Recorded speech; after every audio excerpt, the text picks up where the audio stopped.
हम लोगों ने संविधान विकास को पढ़ लिया था। संविधान विकास के बाद अगला चैप्टर है संविधान निर्माण की प्रक्रिया। संविधान सभा का गठन ब्रिटिश सरकार द्वारा सैद्धांतिक मंजूरी कब दी गई थी? 1940 में अगस्त प्रस्ताव में दिया गया था। और संविधान सभा के गठन का मांग किस व्यक्ति ने सबसे पहले किया था? भारत में एम.एन. राय जी ने किया था, 1934 में किया था। ये याद रखने की जरूरी है कि संविधान सभा होता क्या है। तो संविधान सभा जिसके माध्यम से हमारे देश का संविधान बनना था, तो उसके बारे में चर्चा की गई थी। तो पहली बार अंग्रेजों ने कब बोला था? 1940 अगस्त प्रस्ताव में। ये सब जो भी पॉइंट है ये रिपीटेड होते हैं हर साल एग्जाम में।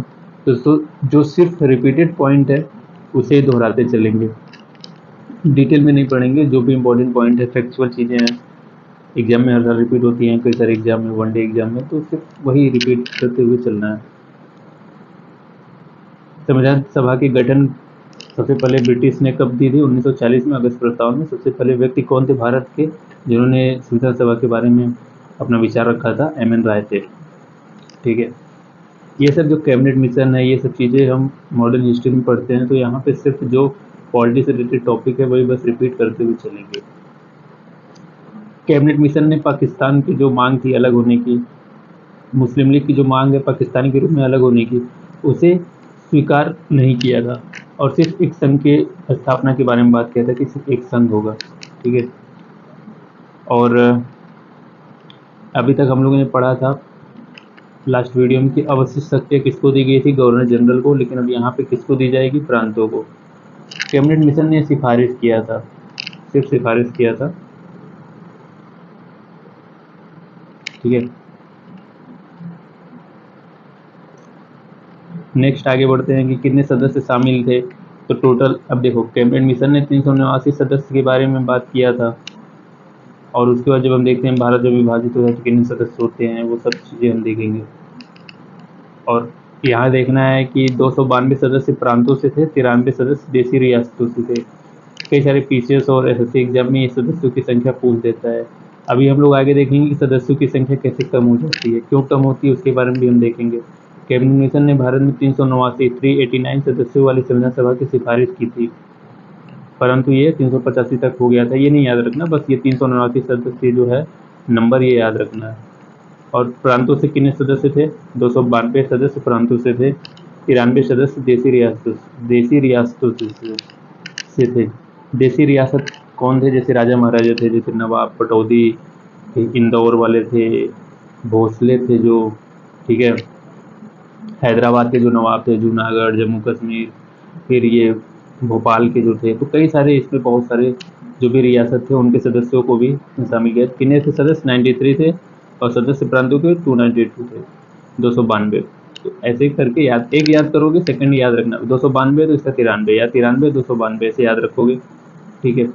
अब संविधान सभा के चुनाव के लिए प्रांतों को कितने समूह में बांटा गया था? 3 समूह में, याद रखना, 3 समूह में। ये याद रखना, ये अभी देश विभाजित नहीं हुआ था, उससे पहले की बात की जा रही है।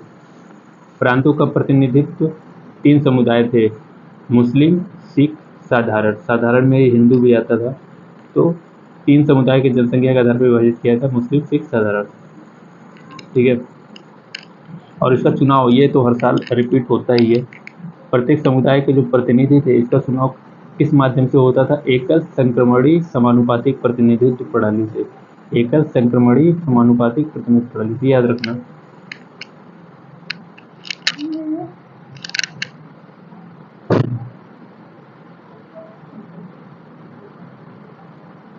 और किसने भाग नहीं लिया था? महात्मा गांधी और जिन्ना जी ने भाग नहीं लिया था। महात्मा गांधी जी ने और जिन्ना ने भाग नहीं लिया था, याद रखना, संविधान सभा के सदस्यों में। ये हर साल पूछता है। और एक प्रतिनिधि लगभग कितनी जनसंख्या के बराबर था? जब 10 लाख की जनसंख्या पे एक प्रतिनिधि था, ये याद रखना, इम्पोर्टेंट है ये।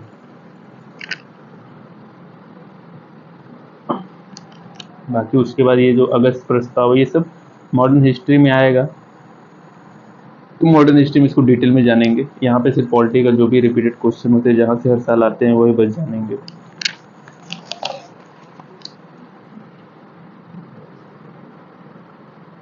देखो, मुस्लिम लीग ने, जैसे कि कैबिनेट मिशन ने बोला था कि एक संघ होगा, पाकिस्तान नहीं बनेगा, तो मुस्लिम लीग ने संविधान सभा का बहिष्कार कर दिया था कि शामिल नहीं होना है। लेकिन अक्टूबर 1946 में जाके शामिल हो गया, फिर बाद में जाके फिर से अलग हो जाता है, वो मॉडर्न हिस्ट्री में है। ठीक है, उसके बाद कितने रियासतों ने इनकार कर दिया हस्ताक्षर करने से? 3 रियासत थे, कश्मीर, हैदराबाद, जूनागढ़। कश्मीर, हैदराबाद, जूनागढ़। कश्मीर के बारे में तो सबको पता ही है, हैदराबाद के बारे में भी सुना है, जूनागढ़ के बारे में, उसके बारे में आगे पढ़ेंगे किस तरीके से इन तीनों को शामिल किया गया था। लॉर्ड माउंटबेटन ने पाकिस्तान के लिए प्रथम संविधान सभा का स्थापना की घोषणा की 26 जुलाई 1947 में। देख लो, पाकिस्तान के लिए अब जो संविधान सभा था 2 भागों में बट गया, 2 भागों में संविधान सभा बट गया। एक क्या था, एक इंडिया का संविधान सभा था, एक पाकिस्तान का था। तो माउंटबेटन ने 26 जुलाई 1947 को अलग कर दिया। बी.एन. राव एवं कृष्ण स्वामी अय्यर जवाहरलाल नेहरू सलाहकार थे। ये सब इतना, हाँ ये देख सकते हो, जवाहरलाल नेहरू के सलाहकार कौन थे? बी.एन. राव, कृष्ण स्वामी अय्यर। और वीपी मेनन, ये उनसे किसके सलाहकार थे? सरदार पटेल। वीपी मेनन को पहले भारतीय विदेश सचिव भी शायद कहा जाता है उन्हें। पंडित नेहरू का उद्देश्य प्रस्ताव, ये सब मॉडर्न हिस्ट्री में है तो इतना नहीं पढ़ेंगे ये। नेक्स्ट पढ़ते चलते हैं। समिति कई सारी बनी थी, जो कमेटी थी विचार करने के लिए। सबसे फेमस कमेटी कौन सी है? प्रारूप कमेटी, संविधान निर्माण करने के। इसमें कुल कितने सदस्य थे? हर साल आता है एग्जाम में, 7 सदस्य थे। अम्बेडकर जी थे, कृष्ण स्वामी अय्यर थे, कन्हैया लाल थे, माधव राय थे, कृष्णमाचारी थे, जिसमें से 2 लोग बीच में एक जन का मृत्यु हो गया था और एक जन उनके सेहत की वजह से, खराब सेहत की वजह से आए थे। माधव राव की जगह बी.आर. मित्रा आए थे, कृष्णमाचारी के खेतान आए थे। तो इस तरीके से याद रखना, एम से माधव राव, एम से बी.एल. मित्रा। इसको 2 से 3 बार 5 बार ऐसे रिपीट करोगे ना, दिमाग में बैठ जाए कि माधव राव की जगह मित्रा आए थे। और कृष्णमाचारी, के से कृष्णमाचारी, के से खेतान। यहाँ पे एक चीज़ ध्यान देना, श्री कृष्ण के कई सारे नाम हैं यहाँ पे, कृष्ण स्वामी अय्यर, कन्हैया लाल, कृष्णमाचारी। तो इस तरीके से याद करना, बी.आर. अम्बेडकर 1 हो गए, कृष्ण स्वामी अय्यर 2 हो गए, कन्हैया लाल 3 हो गए, कृष्णमाचारी 4 हो गए, माधव। मतलब श्री कृष्ण के देखो सब जो रूप होते हैं ना, उनके अलग अलग नाम होते हैं। तो प्रारूप समिति में उन्हीं के अलग अलग नाम, एक तरीके से उस तरीके से याद करोगे कनेक्ट करके, तो ये चीज़ याद हो जाएगा प्रारूप समिति के कितने सदस्यों के नाम है। बी.आर. अम्बेडकर, ये तो याद ही रहता है 100%। कृष्ण स्वामी अय्यर, कन्हैया लाल, मणिक लाल मुंशी, के.एम. मुंशी भी इनको बोलते हैं। फिर माधव राज, कृष्णमाचारी। ठीक है, मतलब श्री कृष्ण के इतने हैं। बस एक मुस्लिम थे, मोहम्मद सदुतुल्ला, याद रखना, मोहम्मद सदुतुल्ला। ठीक है, इजी है, बस इसको 2 से 3 बार रिपीट करोगे। और रिप्लेस किसके द्वारा किया गया था? माधव राव जो थे वो बी.एल. मित्र, एम से माधव राव, एम से बी.एल. मित्र। और कृष्णमाचारी, कृष्णमाचारी खेतान। ठीक है, इस तरीके से ये होता है कंप्लीट। अब नेक्स्ट है, संविधान सभा बन के तैयार हो गई थी। कब तैयार हुआ था? 26 नवंबर 1949 को।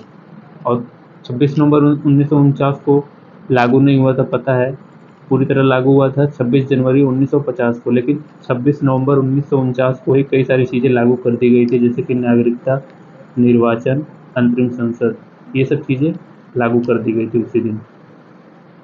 और अंतिम रूप से हस्ताक्षर कब किए गए थे संविधान सभा के सदस्यों को? 1950 का 24 जनवरी 1950 को हस्ताक्षर किए गए थे। संविधान सभा के द्वारा ही, याद रखना, संविधान सभा के द्वारा ही भारत का प्रथम राष्ट्रपति चुना गया था। कब? अंतिम बैठक के दिन, ये याद रखना, बहुत इंपॉर्टेंट है। बाकी ये सब तो बचपन से पढ़ते आ रहे हो, कुल कितने समय में 2 वर्ष 11 माह 18 दिन, ये सब चीज़ तो है ही। और जब संविधान बना था तो उस समय 22 भाग थे, 395 अनुच्छेद, 8 अनुसूचियाँ थी, ये भी है। और वर्तमान में कितनी अनुसूचियाँ हैं? 12 अनुसूचियाँ हैं। अनुच्छेद तो अब 450 से ज़्यादा हो गए हैं, 22 भाग उतने ही हैं। ठीक है, बाकी इतना इम्पोर्टेंट नहीं है। अब ये देख सकते हो, जो इम्पोर्टेंट कमेटी, उसके जो अध्यक्ष हैं, संविधान सभा के अध्यक्ष कौन थे? अस्थायी, एग्जाम में बार बार आता है, सच्चिदानंद सिन्हा थे। शायद ये 9 तारीख को बने थे, ये 9 दिसंबर 1946 को आई थिंक बने थे ये, 1946, यस, हाँ 9 दिसंबर 1946 को बने थे। फिर अस्थायी सदस्य 11 दिसंबर 1946 को बने थे, डॉक्टर राजेंद्र प्रसाद। तो ये हर साल एग्जाम में आता है, अस्थायी और अस्थायी सदस्य कौन थे। नियम समिति के कौन थे? डॉक्टर राजेंद्र प्रसाद। नियम समिति कौन थे? डॉक्टर राजेंद्र प्रसाद। संघ, याद रखना, जो संघ किसके नियंत्रण में आता है? केंद्र के। तो संघ ज्यादातर पंडित जवाहरलाल नेहरू के में था। इस तरीके से कनेक्ट करके याद कर सकते हो कि संघ जो है केंद्र है, तो केंद्र का पीएम ही होता है ना, तो पीएम कौन थे? जवाहरलाल नेहरू। एक तरीके से वो कनेक्ट कर सकते हो। प्रांतीय संविधान, प्रांतों के एक किसने किया था? सरदार वल्लभ भाई पटेल, तो उस तरीके से याद कर सकते हो। संचालन और राष्ट्रीय ध्वज सदर समिति डॉक्टर राजेंद्र प्रसाद, पता है ये राष्ट्रपति थे ये, मतलब राष्ट्रपति बाद में बने थे, लेकिन इस तरीके से कनेक्शन बना के याद करने की बात कर रहे हैं कि किस तरीके से याद कर सकते हैं कि संचालन समिति राजेंद्र प्रसाद, राष्ट्रपति सब कुछ संचालित करता है। उस तरीके से झंडा भी बहुत ज़्यादा समय राष्ट्रपति ही फहराता है, राष्ट्रीय ध्वज, उस तरीके से याद करो। प्रारूप समिति भीमराव अम्बेडकर, ठीक है। यहाँ पे ध्यान देना कि राष्ट्रीय ध्वज सदर समिति डॉक्टर राजेंद्र प्रसाद, यहाँ झंडा समिति अलग है, ये आता नहीं है, बट ये राष्ट्रीय ध्वज वाला हर साल एग्जाम में आ चुका है, डॉक्टर राजेंद्र प्रसाद। बाकी इसमें से कुछ है नहीं। हाँ, ये मौलिक अधिकार वाला पूछता है। जेबी कृपलानी, अल्पसंख्यक के कौन थे? एससी मुखर्जी।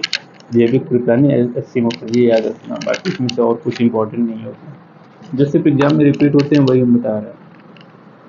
सबसे अधिक किस संविधान से प्रभावित है? साफ बात है ब्रिटिश संविधान से, क्योंकि ब्रिटिश के माध्यम से अभी हमें लास्ट वीडियो में हमने देखा था कि ब्रिटिश संविधान से ज़्यादातर चीज़ें ली गई हैं, और ब्रिटिश संविधान का ही हमें काफ़ी अच्छा खासा अनुभव था, जितने भी साल उन्होंने शासन किया और प्रशासन के बारे में, तो ब्रिटिश शासन का ही ज़्यादातर प्रभाव को मिलेगा, साधारण बात है ये। अब देखो, जो भी उपनिवेश थे उनको किस माध्यम से जोड़ा गया, तो उसको ट्रिक कैसे याद करेंगे?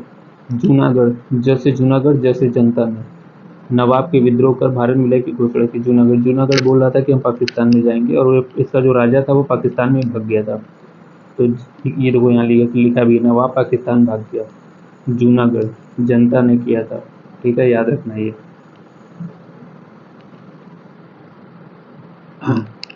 अब पाकिस्तान का जो पीएम था, पहला पीएम कौन था? लियाकत अली, और इसका जो गवर्नर था मोहम्मद अली जिन्ना था, याद रखना, गवर्नर था मोहम्मद अली जिन्ना। और भारत का पहले पीएम तो पता ही है, और उसके गवर्नर जनरल कौन थे? लॉर्ड माउंटबेटन थे। लॉर्ड माउंटबेटन हटने के बाद एकमात्र भारतीय जो गवर्नर जनरल बने थे कौन थे? सी राजा गोपालाचारी। याद रखना, एग्जाम में आता है, काफी ज्यादा संभावनाएं रहती हैं, ठीक है। उसके बाद और यहाँ पे देखो, भीमराव अम्बेडकर जो थे ना, उनका जो निर्वाचन था संविधान सभा में पश्चिम बंगाल से हुआ था, लेकिन भारत विभाजित होने के बाद इनका जो था निर्वाचन बम्बई से किया गया फिर, तो याद रखना ये, शुरू में ये पश्चिम बंगाल थे, बाद में बम्बई से इनका निर्वाचन किया गया, क्योंकि भारत विभाजित हो गया, वो क्षेत्र चला गया था कौन सा, बांग्लादेश में चला गया था, पूर्वी पाकिस्तान में, तो फिर ये चला गया। और देखो, ये लागू करने की जो तिथि है, ये एग्जाम में हर बार रिपीट होता है, इसका क्रम पूछता है कई बार, यूपीपीसीएस में तो कई बार आ चुका है, एसएससी में भी आता है, तो इसका जो क्रम है वो याद रखना। सबसे पहले क्या हुआ था? राष्ट्रध्वज को अपनाया गया था 22 जुलाई 1947 को, ठीक है, 22 जुलाई 1947 के। उसके बाद राष्ट्रमंडल में भारत की सदस्यता मई 1949 को, याद रखना। राष्ट्रमंडल कौन था? जो ब्रिटिश जहाँ भी उपनिवेश अपना स्थापित किए थे उन सदस्य देशों का एक समूह था, उसे राष्ट्रमंडल कहते हैं। ये तो यूपीएससी में पूछ चुका है, ये याद रखना। राष्ट्रमंडल में भारत की सदस्यता मई 1949 में।